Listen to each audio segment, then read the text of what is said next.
এতটাই শূন্যতা যে আমরা দোষারোপ কাকে করব, মিরাজ না লিটন দাস না শান্ত।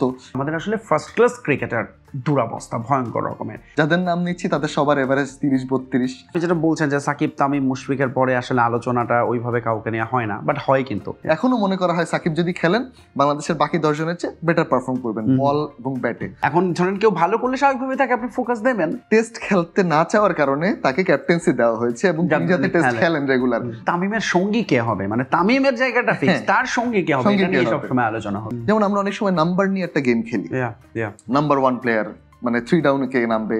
তামিম ইকবাল যে আমরা যেন এটা ভাবতেই পারিনি যে তামিম ইকবাল বোধহয় তিনি ইনফিনিটি, তিনি আজীবন খেলবেন। আজীবন খেলবেন। মুশফিকুর রহিম দিনের পর দিন তিনি চেয়েছেন কিপিং করবেন তিনি।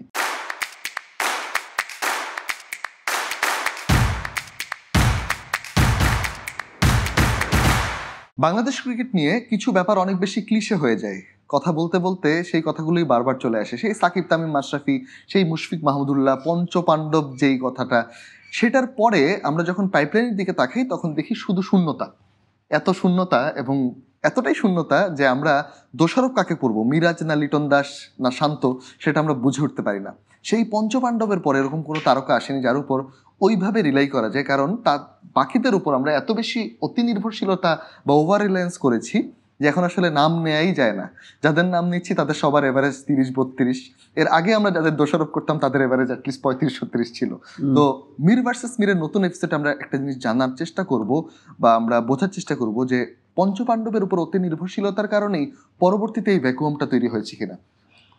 না, আমার মনে হয় না এটা পুরোপুরি ঠিক মির ভাইয়ের মতো। প্রথমে আমি পরিষ্কার করে দিই, পঞ্চপাণ্ডব তাদের কিন্তু আমরা মিডিয়াতে এটা অবদান আছে, দর্শকদের অবদান আছে, কিন্তু আমার মনে হয় যে তারা নিজেদের পারফরমেন্স দিয়ে ওই জায়গাটা অর্জন করে নিয়েছিলেন।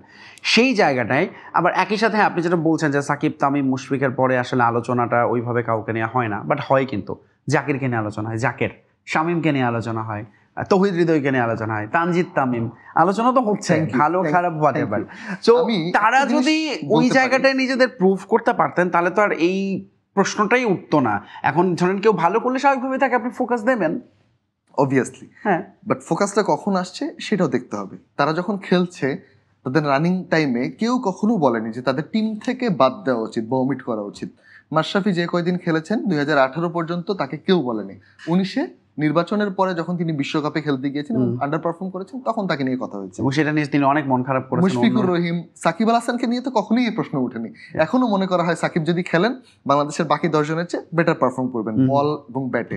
তামিম ইকবাল 2023 বিশ্বকাপের আগের ইনজুরি এবং তার পিঠে ব্যথা এইসব ইস্যুর আগে তামিম ইকবালকে নিয়ে ওপেনিং পজিশনে ওই প্রশ্নটা করা হয়নি। তাকে স্ট্রাইক রেট নিয়ে সমালোচনা না, তামিমকে নিয়ে কি প্রশ্ন করা, আমি বলি তামিমের সঙ্গী কে হবে, মানে তামিমের জায়গাটা ফিক্স, তার সঙ্গী কে হবে এটা নিয়ে সবসময় আলোচনা হবে। এই আলোচনাটাই আসলে আমি চাচ্ছিলাম যে আমরা সবসময় ইমরুল কায়েস খুঁজেছি, আমরা সবসময় এনামুল বিজয় খুঁজেছি, আমরা একজন লিটন দাস বা সৌম্য সরকারের মধ্যে তামিমের ছায়া খুঁজেছি, বাট আমরা আরেকজন তামিম ইকবাল খুঁজিনি। That's true, that's true. এটা হচ্ছে এখন মজার ব্যাপার হচ্ছে এই খোঁজার কাজটা তো আর আমাদের না, মিডিয়া বা সংগঠক বা ফ্যানরা করবে কোনোভাবেই না। আপনি দেখেন, জাস্ট আমরা পাশের দেশ বারবার ভারতের এক্সাম্পল দিই, কারণ they have some very good example. Mahendra Singh ধোনিকে তারা যেভাবে এনেছে, সৌরভ গাঙ্গুলিকে যেভাবে এনেছে দলে, এবং বিরাট কোহলির পরবর্তীতে গিল, প্রত্যেকটা প্রসেসটা আপনি দেখেন, ওই বিকল্প কিন্তু ওরা কিন্তু বিরাট কোহলি গেলে কে হবে আরেকটা বিরাট কোহলি সেটা তাদের রেডি করে। বাংলাদেশে এটা আপনি খুব দারুণ প্রশ্ন করেছেন যে আমরা কখনোই তামিম ইকবাল যে আমরা যেন এটা ভাবতেই পারিনি যে তামিম ইকবাল বোধহয় তিনি ইনফিনিটি, তিনি আজীবন খেলবেন। একটা বিষয়, মিডিয়ার কিছু অ্যানালিটিক্স যদি আমরা চিন্তা করি যে মার্শাল ম্যাকলুহানের একটা থিওরি আছে, medium is the message. Medium যে বার্তাটা দেয় সেটা একটা নির্দিষ্ট জায়গা থেকে আসে এবং যেই ব্যক্তির মুখ থেকে আসে ওইটাই গুরুত্বপূর্ণ হয়ে দাঁড়ায়। তো এটা যদি আমি এইভাবে ব্যাখ্যা করি যে আমরা যখন তামিম ইকবাল পর্দায় দেখাই তখন কি তাকে আমরা ওই বডি বা ওই শেপে দেখাই কিনা যে তার কোনো রিপ্লেসমেন্ট আসলে নাই কখনো। তামিম ইকবাল কথাটা যখন আসে, সাকিব আল হাসানের ক্ষেত্রেও ব্যাপারটা ট্রু। বিশেষ করে সাকিব আল হাসানকে যখন 2018 সালে, আপনার মনে আছে কিনা, নাজমুল হাসান পাপন ক্যাপ্টেন্সি দিলেন, টেস্ট খেলতে না চাওয়ার কারণে তাকে ক্যাপ্টেন্সি দেওয়া হয়েছে এবং তিনি যাতে টেস্ট খেলেন রেগুলার, মানে আপনাকে এমন একটা কাজ চাপিয়ে দেওয়া হয়েছে যেটা আপনি করতে চান না, সেটার আপনাকে লিডারশিপ দিয়ে দেওয়া হয়েছে। তো এই ব্যাপারগুলো যখন আপনার সামনে আসে, মুশফিকুর রহিম দিনের পর দিন তিনি চেয়েছেন কিপিং করবেন, তিনি কিপার হিসেবেই খেলবেন, কোনো সমস্যা নেই, মুশফিকুর রহিম বেটার দেন এভারেজ কিপার হতে পারেন। কিন্তু যখন দলের চাওয়া যে তিনি কিপার হিসেবে না খেললেই ভালো, তখন কিন্তু দলের চাওয়াটা মুখ্য হওয়ার কথা। যেমন আমরা অনেক সময় নাম্বার নিয়ে একটা গেম খেলি, নাম্বার 1 প্লেয়ার মানে 3 ডাউনে কে নামবে, 4 ডাউনে কে নামবে, 5 ডাউনে কে নামবে। সেদিন প্যাট কামিন্স একটা খুব গুরুত্বপূর্ণ কথা বলেছেন যে batting order is overrated. Bat হাতে আপনি যখন যেখানে নামবেন আপনার কাজ যেটা ওইটা আপনার করতে হবে। লাইক যে 1978 এর নেদারল্যান্ডসের টোটাল ফুটবলের মতো। টোটাল ফুটবল আসলে সব বিশেষ করে প্যাট কামিন্স এটা করেও দেখিয়েছেন। তিনি কিন্তু 15 বলে 56 রানের একটা ইনিংস আছে কলকাতা নাইট রাইডার্সের হয়ে, এবং সেই ব্যক্তি অস্ট্রেলিয়ার যখন দরকার হয়েছে তিনি 68 বল খেলে মাত্র 12 রান করেছেন আফগানিস্তানের বিপক্ষে গ্লেন ম্যাক্সওয়েলকে সাপোর্ট দেওয়ার জন্য। Right right. না এটা এখন অনেক দল আস্তে আস্তে ফলো করছে মডার্ন ক্রিকেটে প্রবাবলি, যে তারা ব্যাটিং অর্ডার আসলে সুনির্দিষ্টভাবে কাউকে কোথাও ফিক্স করতে চায় না। আমরাও কিন্তু সেটা করি। আপনি দেখেন প্রায়ই আপনি দেখবেন যে কখনো তানজিদ তামিমের সঙ্গে শান্ত ওপেন করছেন, লিটন ওপেন করছেন, সাইফ ওপেন করছেন। উই অলসো ডু দ্যাট অস্থিরতার কারণে বা আমাদের আসলে অপশন নাই, আমরা আসলে খারাপ করতে করতে এত খারাপ করি। একই সাথে ফয়সাল তিতুমিরের প্রতি আমি একটা কারণে খুব গ্রেটফুল, কারণ তিনি নিজেই বাংলাদেশ ক্রিকেট টিমকে যেভাবে মক করতে পারেন, আমিও আসলে মাঝে মধ্যে সেকেন্ড হয়ে যাই এই মির ভার্সেস। আমি মক কোথায় বললাম? আমি just telling the fact. Mock তো আপনি লোয়ার মিডল অর্ডার নিয়ে তখন যেটা বলছিলেন যে সাকিব তামিম মাশরাফির পরে যে তিনজনের নাম আপনি বললেন যে জাকের আলী, শামীম, অবভিয়াসলি তাদেরকে নিয়ে আলাপ হচ্ছে, তো তাদেরকে নিয়ে কথা হচ্ছে, তারা তো ওই জায়গাটাই নিজেদেরকে নিতে পারছেন না। এই ব্যর্থতাটা আসলে সার্বিকভাবে সবার। বাট আমরা যে পয়েন্টে আছি এটার মনে হয় দুইটা বিষয় আছে এখানে। একটা হচ্ছে এটা আসলে totally unprofessionalism from Bangladesh cricket board. তারা দায়িত্ব গভর্নিং বডি হিসেবে ওই রিপ্লেসমেন্ট, লাইন আপ, পাইপলাইন এগুলো ঠিক করা, যেটা তারা করতে সম্পূর্ণভাবে ব্যর্থ। এবং নাম্বার 2 ক্রিকেটারদের মাইন্ডসেট। আপনি যেটা বললেন, আমরা তামিম, সাকিব বা মুশফিক যেরকম কিপিং ছাড়লে সে মন খারাপ হয়ে যায়, আমি এখন খেলবো না। তামিম বা মাশরাফিকে নিয়ে আমরা তামিমকে যখন নাম্বার 4 এ নামার কথা হলো যে বিশ্বকাপ, এটা নিয়ে পুরো মেলোড্রামাটা তৈরি হলো। তিনি মানে রিটায়ারমেন্টই চলে গেলেন এক কোটে। তার মানে হচ্ছে ওই মেন্টালিটিটা আমাদের একসেপ্ট করার মেন্টালিটি। বাট আবার একই সাথে রাহান এটার বিকল্প যদি আমি যাই, মানে for the sake of debate, Virat কোহলিকে কিন্তু সিমিলার যখন ক্যাপ্টেন্সি কেড়ে নেওয়া হলো এবং সেটা তিনি পছন্দ করেনি, তিনি দল থেকে এক সময় নিজেকে সরিয়ে নেওয়ার পথে যান। বিরাট কোহলি কিন্তু এখনো পর্যন্ত খেলছেন এবং দলকে একটা বিশ্বকাপ জিতিয়েছেন মাঝখানে, এই পথে একটা চ্যাম্পিয়ন্স ট্রফি জিতিয়েছেন। বিরাট কোহলির কথাটা এখানে আসে না কেন? বিরাট কোহলি তিনি কমিউনিকেশন গ্যাপ নিয়ে কথা বলেছেন। তিনি বলেননি যে এটা আমি করব না, 4 নম্বরে নামবো না, 5 নম্বরে নামবো না, এটা বলেনি। তিনি বলছেন এখানে একটা কমিউনিকেশন গ্যাপ ছিল, এটা আমার সাথে কথা বলে নিলে ভালো লাগতো। Right right. ওকে, সো আমাদের তার মানে যেটা পাইপলাইনের কথা আপনি বলছেন, ধরুন একই সাথে ঠিক আছে, ধরুন বড় প্লেয়াররা থাকবেই আপনার দলে, কিন্তু একই সঙ্গে তাদের রিপ্লেসমেন্ট যেরকম চিন্তা করতে হবে, সেই সঙ্গে আপনাকে এই যে আমাদের দেখেন একটা খুব অদ্ভুত ব্যাপার, আন্ডার-19 হয়ে বিশ্বকাপ যে আকবর আলীর এখনও ন্যাশনাল টিমে অভিষেক হয়নি, হিসেব অনুযায়ী কিন্তু পাইপলাইনে ও ছিল আমাদের বেস্ট আরেকজন। আমাদের কিন্তু দীর্ঘদিন আন্ডার-19 টিমটাই রিপ্লেস করেছে। এখন আপনি দেখেন আরেকটা নতুন আন্ডার-19 টিম চলে আসছে, তাদেরকে নিয়ে আমরা কথা বলছি, হয়তো এবার বিপিএল এ তাদের অনেককে আমরা দেখবো, কিন্তু স্টিল তাদেরকে ওই প্রসেসটা, তার মানে আমাদের ঝামেলাটাকে আসলে স্ট্রাকচারে বা প্রসেসে কোথাও স্ট্রাকচারে। আরেকটা হচ্ছে এটা নিয়ে আমরা পরে আরেকদিন হয়তো একটা এপিসোডও করতে পারি, সেটা হচ্ছে আমরা কি আসল বয়সী আন্ডার-19 খেলছি কিনা, এই প্রশ্নটাও থাকে। তিলক বর্মারা যখন আন্ডার-19 খেলছিলেন সেই বিশ্বকাপটাই কিন্তু, যে সময় তানজিম সাকিবরা বিশ্বকাপ জেতালেন, সেই তিলক বর্মা কিন্তু এখন ওয়ার্ল্ড কাপ জিতাচ্ছেন, এশিয়া কাপ জিতাচ্ছেন। আমাদের প্লেয়াররা, তৌহিদ হৃদয়রা এখন অভিযোগ করছেন যে আমরা অফ সাইডে খেলতে পারি না, ডান সাইডে খেলতে পারি, আমাদের গড় কি খারাপ কিনা, জাকের তো এত খারাপ খেলেনি যেটা আপনারা বলছেন। তো ক্যাচ মিস, ম্যাচ মিসের অংশ, 3টা ক্যাচ 5টা ক্যাচ মিস করে এসে ভাই যখন প্রেস কনফারেন্সে বলে যে এটা হতেই পারে, মানে আমি এটা মানতেই পারি না, একটা প্রফেশনাল। ওই সেটেরই প্লেয়ার কিন্তু তিলক বর্মারা যেই সেটে খেলেছেন। আরেকটা মজার ব্যাপার, লিটন দাসরা যেই সেটে খেলতেন সেই সেটে কিন্তু আপনার বড় বড় প্লেয়াররা সেই সময় বাবর আজমরা খেলেছেন। বাবর আজম, লিটন দাস একই ব্যাচের। আপনি জাস্ট রান কম্পেয়ার করেন, যদি এভারেজের দিকে তাকান আপনার মনে হবে যে বাবর আজম অস্ট্রেলিয়ান কোনো প্লেয়ার, লিটন দাস কেনিয়ার কোনো প্লেয়ার, এইরকম একটা ডিফারেন্স এখন ক্রিয়েট হয়ে গেছে। আসলে এটা স্ট্যাটিস্টিক্স তাই বলছে। আমার মনে হয় এক্ষেত্রে আরেকটা বড় পার্থক্য আছে কি, ধরুন এখন কিন্তু অনেক ক্রিকেটারকে খুব ফরম্যাট ওয়াইজ রেডি করা হয়, পাইপলাইনের ওই চিন্তাটা এখন অ্যাডভান্স লেভেলে চলে গেছে। ধরুন তিলক ভার্মাকে নিয়ে লিমিটেড ওভারেই ইন্ডিয়ার এখনো পর্যন্ত চিন্তা, সেভাবে তারা তাকে ইনভেস্ট করেছে। কিংবা অস্ট্রেলিয়া যখন টিম ডেভিড কেনে, এটা ভেবেই না যে তাকে আমরা টি-20 খেলাবো এবং বিশ্বকাপ জিতবো। বাংলাদেশে আসলে এই চিন্তাটা এখনো করা হয় না। আপনি দেখেন, ধরুন নাজমুল হোসেন শান্তকে দিয়ে আমরা সবই খেলাতে চাই, সবখানে সে পারফর্ম করবে, আমরা এটা করতে চাই। ধরেন যে কেউ যদি ওয়ানডেতে ভালো করে তাকে শিওরলি টেস্টে নেওয়া, টেস্টে ভালো করলে টি-20 তে নেওয়া, খুবই অদ্ভুত। এটা একটা মজার বিষয়, এটা একটা ভয়ঙ্কর ডিলেমা। আমাদের সিলেক্টররা আসলে ঠিক কোন জায়গায় মাঝে মধ্যে নিজেরাও কোনো ব্যাখ্যা ঠিকঠাক দিতে পারেন না, আসলে আমরা কেন তার জায়গায় তাকে নিচ্ছি বা তাকে কেন চেঞ্জ করছি। ফলে আমি যে কথাটা আসতে যাচ্ছিলাম, আমাদের আসলে ফার্স্ট ক্লাস ক্রিকেটার দুরবস্থা ভয়ঙ্কর রকমের। দিনের পর দিন এগেইন আপনি যদি এই পঞ্চপাণ্ডবের কথা বলেন, তারা কয়টা ফার্স্ট ক্লাস খেলছে আমাদের ফার্স্ট ক্লাস সিজনে আপনি বলেন। এনসিএল এর সময় তারা হয়তো বসেছিলেন কিন্তু তারা খেলেননি, এরকম অসংখ্য রেকর্ড আছে। সাকিব আল হাসান, তামিম, মুশফিক এখন এসে খেলছেন এনসিএল, এবার আমরা তাকে দেখছি। কিন্তু সেটা কিন্তু তিনি কন্টিনিউ, হয়তো মুশফিক তাও তিনি অনেক বেশি রিসেপ্টিভ ক্রিকেটার, বাকিরা না। কিন্তু আমি বলতে চাচ্ছি এখন নেক্সট যে ব্যাচটা এসেছে এই টিমে যারা আছে তারা খেলবে বড় প্রশ্ন, সেটা খেলাতে পারবে কিনা। একটা জিনিস আমি ক্লিয়ার করে রাখি, সেটা হচ্ছে আমার কিন্তু অভিযোগের আঙ্গুল বা আমার সমালোচনার দিকটা পঞ্চপাণ্ডব না। বাংলাদেশ ক্রিকেটকে পঞ্চপাণ্ডব যা দিয়েছে এটা আসলে অবিস্মরণীয়, অনন্য। এবং সাকিব, তামিম, মাশরাফি, মুশফিক, মাহমুদুল্লাহ রিয়াদ, এই 5 জন ক্রিকেটারই বাংলাদেশ ক্রিকেটকে যা দিয়েছে এটা জাস্ট আপনি র্যাঙ্কিং দেখলেই বুঝবেন। তারা যে কয়দিন ছিল বাংলাদেশ অ্যাটলিস্ট সাথে ছিল, এখন বাংলাদেশ 10 বা তারও নিচে নামার পথে আছে। এবং আপনি যে ক্রিকেটারদের সাথে তুলনা করলেন নামের ভারেই তো তারা অনেক বেশি নিচে নেমে যায় অটোমেটিক্যালি।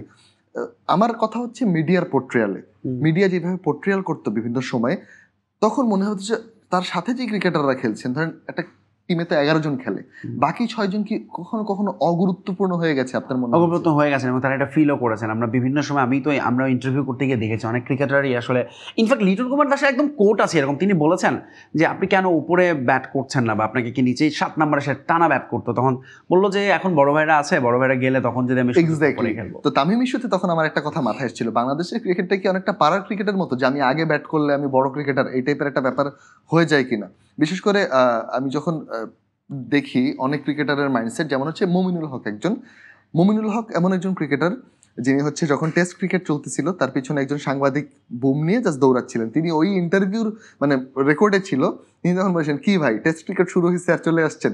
তার মধ্যেও কিন্তু টেস্ট ক্রিকেটার এই যে ব্যাপারটা, এই যে কোট আনকোট ট্যাগটা, এই ট্যাগটা নিয়ে একটা হীনমন্যতা কাজ করে যে আমাকে শুধু টেস্ট খেলায় বলেই টেস্ট ক্রিকেটের সময় আমার ইন্টারভিউ নেওয়া হয়। সো এই ব্যাপারটার একটা পিছনে, যেমন তাইজুল ইসলামের কথাই কিন্তু এই স্লেজটা প্রায়শই আসে, যে আমার মনে হয় না তাইজুল এটা খুব ভালোভাবে অ্যাডাপ্ট করেছেন, তার কাছ থেকে আমি অন্তত মনে হয় যে বেশ কয়েকটা ইন্টারভিউতে, প্রেস কনফারেন্সে এই কথাটা এসেছে তাইজুল ইসলামের। এবং তাইজুল ইসলাম যখন টিম থেকে বাদ পড়েন, বিশেষ করে ওয়ানডে ক্রিকেট টিম থেকে বাদ পড়েন, তিনি কিন্তু বেশ শ্লেষাত্মক বেশ কিছু, কারণ তিনি ওই সময় পারফর্ম করছেন না, তারপরে তাকে বাদ দেওয়া হয়েছিল। সেই কথাই আসে, টেস্ট ক্রিকেটের পারফরম্যান্স থেকে আমি ওয়ানডে ক্রিকেটে নিব কিনা। এবং ওয়ানডে ক্রিকেটে ভালো एग्जांपल ওয়ানডে ক্রিকেট তাইজুলের খুব সম্ভবত শ্রীলঙ্কার সাথে একটা দুইটা ম্যাচ আর জিম্বাবুয়ের সাথে পারফরম্যান্স ছাড়া তেমন খুব একটা পারফরম্যান্স, রাইট। এবং এই ক্ষেত্রে একটা ভালো एग्जांपल হচ্ছে চেতেশ্বর পূজারা। আমি নামটা কেন বললাম, চেতেশ্বর পূজারা, উসমান খাজা, রাইট, আর অনেকে আছেন।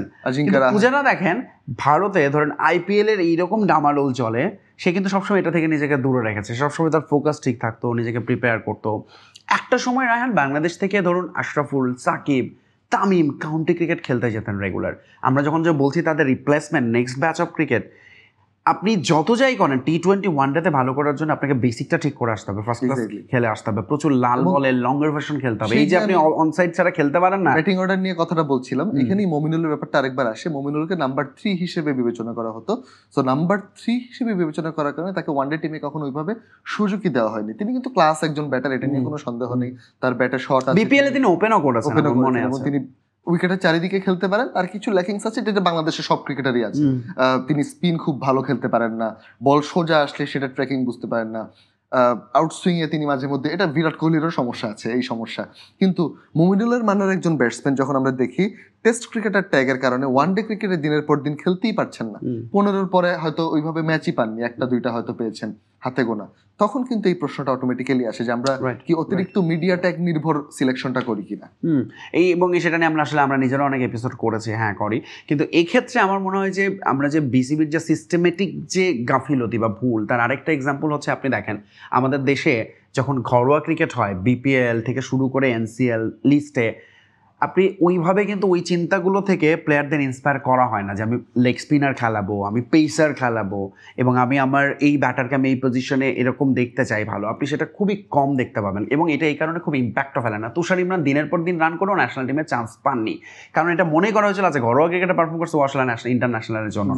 তার মানে আমাদের কিন্তু এটা একটা বড় উদাহরণ। তার মানে আমাদের পাইপলাইনের পথটা তো ওখানে আসলে বন্ধ করে দেয়। হ্যাঁ, কারণ এই কারণেই আন্ডার-19 এর উপর বেশি জোর দেওয়া হয়, কারণ আন্ডার-19 এরা কোনো না কোনো পর্যায়ে আন্তর্জাতিক ক্রিকেটটা খেলে। So what are the solution then? আমরা মনে হয় যে প্রবলেম তো বুঝতে পারছি, সলিউশনটা আসলে কি হতে পারে? সলিউশনটা বোর্ডের হওয়ার কথা, কিন্তু বোর্ডের সদস্য বা পরিচালকদের বিরুদ্ধেই এমন সব অভিযোগ আসলে বলা না। তারা ক্রিকেটের বাইরের বিষয় নিয়ে এত বেশি ব্যস্ত, নির্বাচন, নানা ধরনের ইস্যু। আমার মনে হয় এখন সময় এসেছে, যেহেতু আপনার ক্রিকেট সামনে অনেকগুলো, ধরুন 2027 যদি চিন্তা করেন, ওয়ার্ল্ড কাপ আছে, টেস্ট চ্যাম্পিয়নশিপ চলছে, টি20 ওয়ার্ল্ড কাপ আছে।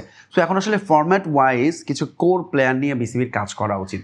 এইচপিটাকে আরও বেশি অ্যাক্টিভ করা উচিত এবং অবশ্যই রেগুলার, যেমন আপনি দেখেন ইন্ডিয়ার একই সাথে 3টা টুর্নামেন্ট চলেছে, ইন্ডিয়া এ টিম খেলছে, যে এ টিমে কিন্তু অনেক ন্যাশনাল টিমের প্লেয়াররা আছেন খেলছেন, সামনে সাউথ আফ্রিকার সঙ্গে সিরিজ শুরু হবে, সেখানে আবার ইন্ডিয়া সাউথ আফ্রিকা সিরিজ শুরু হচ্ছে, মেয়েরা ক্রিকেট খেলছে, আন্ডার-19 খেলছে, যে এরকম মানে আমার মনে হয় যে এখন আসলে সময়টা টিমের কথা বলছেন। ইন্ডিয়া একটা সময় ইংল্যান্ডে একটা টেস্ট টিম পাঠাইছে, ইংল্যান্ডে তারা টেস্ট ক্রিকেট প্র্যাকটিস করতেছিল, ঠিক ওই সময় শ্রীলঙ্কার মাটিতে টি20 খেলছে, ইয়া রাইট। এবং এটা আসলে বড়, সো আমাদের আর মনে হয় এখন ওরকম একটা অল আউট অ্যাটাকে যাওয়া উচিত, এবং এই জায়গাটাই আসলে আমার মনে হয় বিসিবিরই আসলে একমাত্র, এটা কিন্তু আমাদের জন্য একটা সুযোগও। বাংলাদেশ যদি এরকম 3টা ফরম্যাটে 3টা আলাদা আলাদা পুল তৈরি করে, আমার মনে হয় আমরাও ক্রিকেট খেলতে পারবো। বাংলাদেশে এত ক্রিকেটার নাই। ওকে, সামনে বিপিএল আসছে, আমরা বিপিএল নিয়ে বরং আমরা বিপিএল নিয়ে কিছু ভিডিও তো করবো, রাইট, আলাপ তো করবো এখানে। ঠিক আছে, তাহলে আজকের মতো আমরা এই আলাপটা এখানেই শেষ করি। অবশ্যই মির ভার্সেস মিরের সাথে থাকবেন, ফয়সাল তিতুমিরের সাথে থাকবেন। বাই বাই, ধন্যবাদ।